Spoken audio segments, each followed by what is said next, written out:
Good afternoon po sir. Ito po yung lab number 6 ko sir. Ito po sir.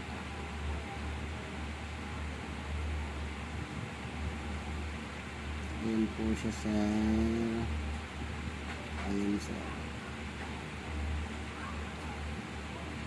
Pag niran ko po siya, ito po yung kakalabasan niya. Ayan po yung kakalabasan niya.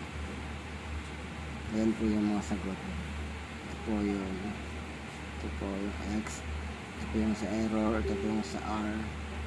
Ito po yung sa method 2. Ayan po sa C.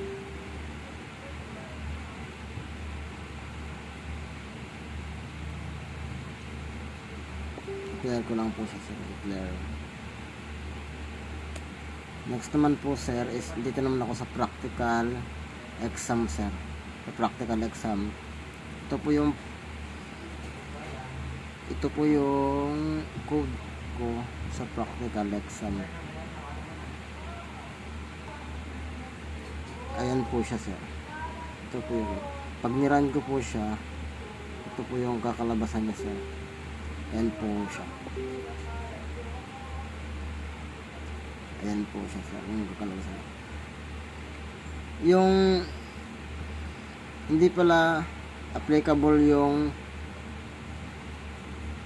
method 1 sa 1 and 2 sir. Kasi hindi po siya polynomials. At transcendental po siya.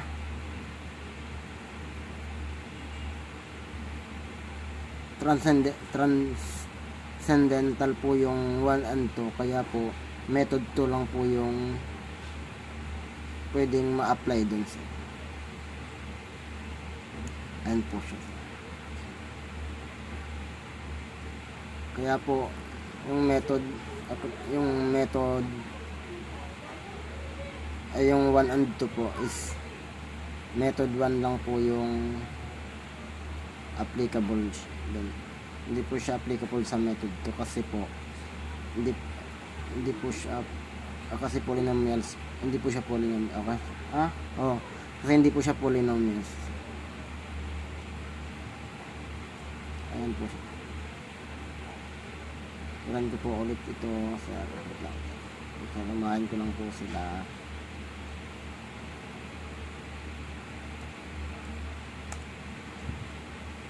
Ulitin ko lang po sir.